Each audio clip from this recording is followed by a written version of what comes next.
cette dame. Je m'étais dit ouais, peut-être qu'elle veut juste regarder la vue en réalité. Puis je la regarde quand même, vous voyez, je lâche pas l'affaire. Et c'est là où j'ai dit à ma mère non, ce que je pense c'est réel. Mon sac comme ça, j'ai pris mes affaires et je suis partie. J'ai commencé à parler tout de suite avec la dame et tout.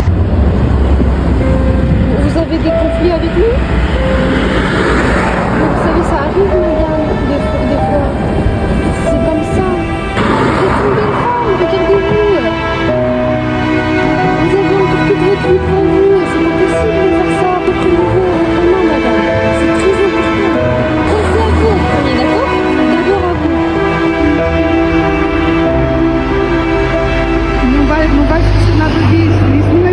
Cette dame est venue nous rejoindre quelques temps après qu'on soit arrivé. On va se facialiser. On va la laisser parce qu'elle veut vraiment se jouer. Je l'ai vu, vous qui l'avez arrêté. Bah, il y avait un monsieur qui était passé juste avant, mais nous on est arrivé juste après le monsieur parce que lui il était parti direct et nous on est resté. Il a un peu court, il laissait quelqu'un devant. Bah, je passais en bagnole et je l'ai vu enjambé. Ah oui, bah nous c'est pareil, mais du parc du coup. Je l'ai vu. Ah, bah,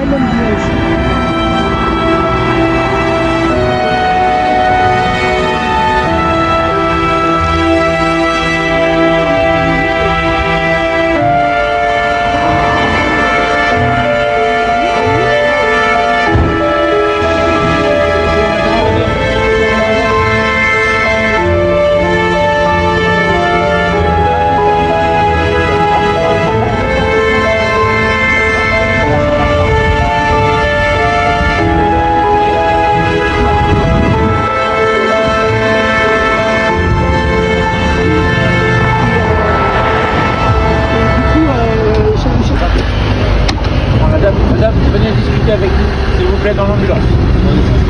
On va juste discuter. D'accord, madame? On va juste discuter, juste parler. D'accord? Juste là. Assise, hein, Quentin. Elle parle le français. Elle parle le français, très bien. On se met. On va. Mais on va pas la faire partir. De toute façon, elle va aller voir un docteur, elle va aller parler à quelqu'un. Ça marche?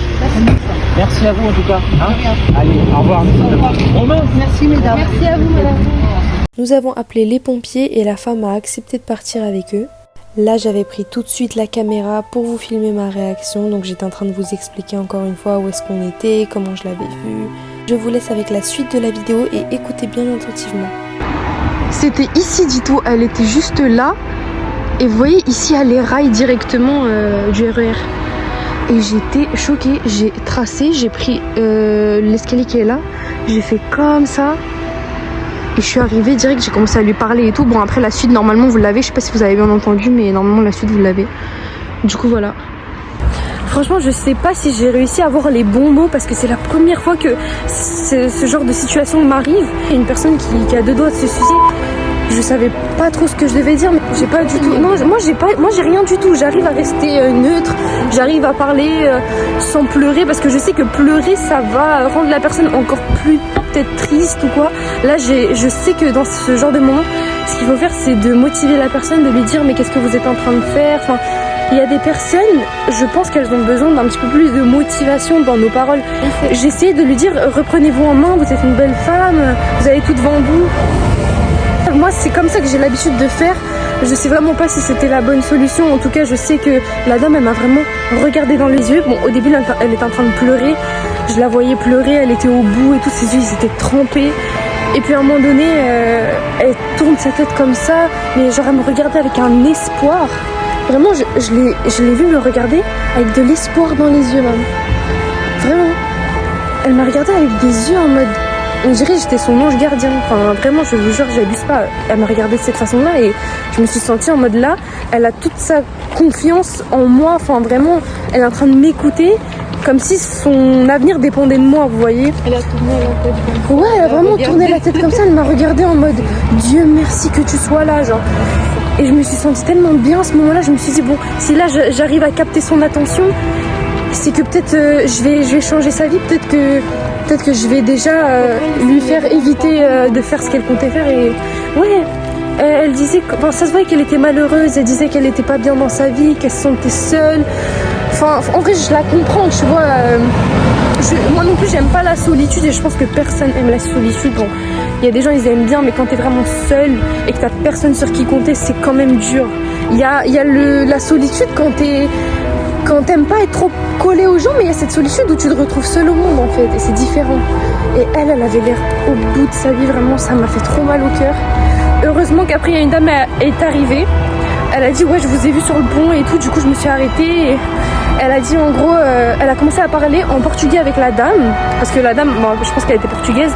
Et en fait, elle a réussi à savoir plus de choses que nous, parce que forcément, la dame, elle s'exprimait mieux dans sa langue et tout. Et franchement, ça m'a fait trop plaisir qu'elle puisse avoir plus d'informations et tout, parce que moi, j'ai pas réussi à tout savoir et j'en bégaye tellement ça m'a assez surpris et tout, cette situation. Mais du coup, ça m'a fait du bien au moins de, je sais pas, réagir et d'avoir peut-être été là au bon moment, vous voyez. Ah, j'ai trop mal au bras. Et donc voilà, franchement, ne laissez jamais vos grands-parents comme ça, je vous en supplie. Ne les délaissez pas, même s'il y a des moments où vous vous dites j'ai pas le temps pour eux ou quoi, appelez-les, je sais pas. C'est vos grands-parents en fait. Ne les laissez pas se sentir seuls comme ça en fait. Regardez comment elle était cette dame. Donc voilà.